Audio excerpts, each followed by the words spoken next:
जय श्री महाकाल, जय मां शमशान काली। मेरे प्रिय साधक मित्रों, मैं तांत्रिक विशा आप सभी को आत्मा की साधना यूट्यूब चैनल में हार्दिक स्वागत करता हूं। आज आप जानेंगे हमारे वीडियो के माध्यम से कि सिद्ध साधक किसे कहते हैं, गुरुओं की आशीर्वाद साधक को कैसे प्राप्त होते हैं। मेरे प्रिय साधक मित्रों, जब कोई साधक किसी भी गुरु के सानिध्य में जाता है और गुरुओं के मुख से पहला और दूसरे चरणों की दीक्षा को प्राप्त कर लेता है, तो वहीं पे साधक पूर्ण रूप से सिद्ध माना जाता है। जिस प्रकार एक लोटे से भरा हुआ जल को समंदर में डाल दिया जाए तो लोटे से भरा जल दूध में परिवर्तित हो जाता है, उसी प्रकार यदि कोई साधक अपने गुरु से एकाकार हो जाता है तो वह शिष्य पूर्ण रूप से सिद्ध माना जाता है। जब गुरु के मुख से पहले चरणों की दीक्षा प्राप्त करता है तो साधक के ऊपर साधक के इष्ट का कृपा प्राप्त होते हैं। जो भी जीवन में साधक से जाने और अनजाने में गलतियां हो जाती है, अपराध हो जाते हैं, वह अपराध वह गलतियां मिटना चालू हो जाते हैं। जो पहले चरणों का दीक्षा जब गुरु साधक को देता है और उन मंत्रों को साधक निरंतर जप करता है तो साधक के सभी पाप नष्ट होने लगते हैं, खत्म होने लगते हैं, चिढ़ होने लगते हैं। जो दूसरे चरणों की दीक्षा जो खास और अहम होती है, यदि कोई साधक अपने गुरु से दूसरे चरणों की दीक्षा प्राप्त कर लेता है तो साधक पूर्णतः सिद्ध वहीं हो जाता है। चूंकि दूसरे चरणों में साधक की समस्त चक्र जागृत हो जाते हैं, कुंडलनी जागृत हो जाती है, साधक के आज्ञा चक्र, साधक की थर्ड आई ओपन हो जाती है। साधक किसी भी देवी को, किसी भी देवता को अपने पास बुला के उनसे बातें कर सकता है, अपने पितरों से बातें कर सकता है, अपने कुल के कुल देवी कुल देवता से बातें कर सकता है, लौटी छट्टे का नंबर प्राप्त कर सकता है, किसी भी व्यक्ति के विषय में भूत भविष्य वर्तमान बता सकता है। और यहाँ तक साधक की आंखें यदि पूर्ण रूप से बंद कर दी जाए, गतरों गतर बांध दिया जाए आंखों को, और साधक के सामने किसी भी व्यक्ति को, कोई भी व्यक्ति साधक के सामने आता है तो उसका नाम, उसका पता साधक बताता है।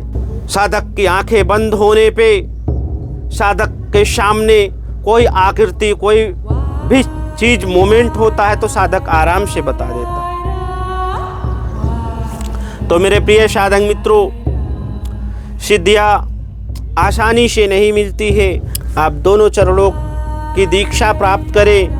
दूसरे चरणों की दीक्षा के विषय में हम कम बताएंगे, क्योंकि हमने ऐसी बहुत सी साधना के विषय में बताई, आज तक था नहीं, लेकिन लोगों ने कॉपी किया, अपने चैनलों पे उसको घुमा के किसी और तरीके से दे दिया। उस साधना को साधक कर रहे हैं, उसका गलत परिणाम भोग रहे हैं साधक। तो इसीलिए दूसरे चरणों की दीक्षा के विषय में बहुत ही कम बताएंगे। मेरे प्रिय साधक मित्रों, जिस दिन से साधक को पहले और दूसरे चरण की दीक्षा प्राप्त हो जाती है, उसी दिन से साधक को थर्ड आई यानी कि पूरा ब्रह्मांड दिखना चालू हो जाता है। आप किसी योग्य गुरु से आप पूछिएगा कि 2 चरणों की दीक्षा होती है, और हमारे कालांतर से हमारे गुरु परंपरा में यह विद्या शुरू से लेके अभी तक चल रही है। जिस दिन साधक के ऊपर गुरु का आशीर्वाद हो जाता है, तभी जो है साधकों को दीक्षा प्राप्त होती है दूसरे चरणों की। अन्यथा एक चरणों की तो बहुत से साधक दीक्षा प्राप्त कर रहे हैं। दूसरे चरणों में साधक पूर्ण रूप से सिद्ध हो जाता है, वहाँ साधक को किसी साधना करने की जरूरत नहीं पड़ती है, जिसके माध्यम से साधक दूर देश बैठा हुआ व्यक्ति को भी अपने वश में कर सकता है। साधक के अंदर हिप्नोटिज्म विद्या एक्टिव हो जाती है दूसरे चरणों की दीक्षा से।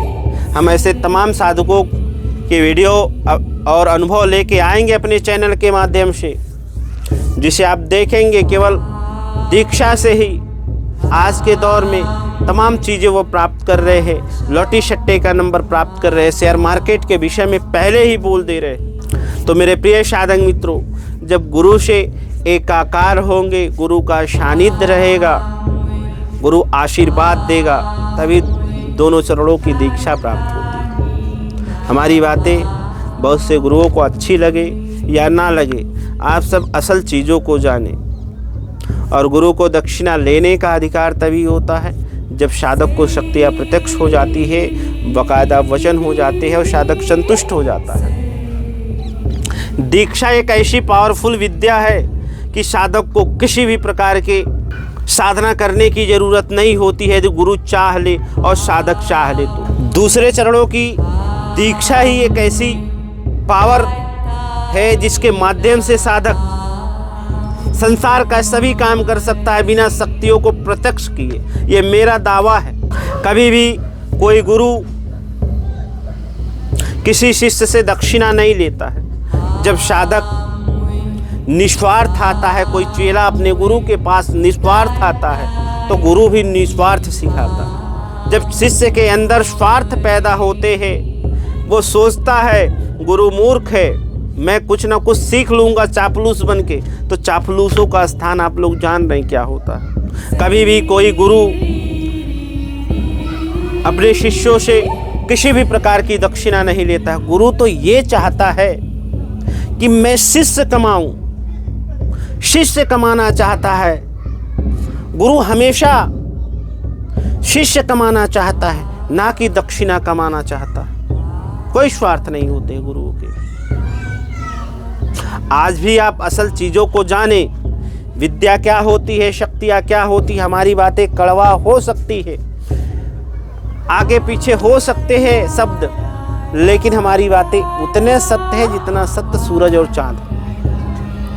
तो मेरे प्रिय साधक मित्रों, यदि यहाँ तक हमारे वीडियो को देखे हैं तो अधिक से अधिक साधकों तक इस वीडियो को शेयर करें, गुरु परंपरा की बातें जाने, दीक्षाओं के विषय में जाने, सिद्धियों को प्राप्त करें और आगे बढ़ें। सब्सक्राइब करते रहें, शेयर करते रहें और लाइक करते रहें। तो इसी क्रम में हम आप सभी से विदा लेते हैं। जय श्री महाकाल, जय मां शमशान काली, हर हर महादेव।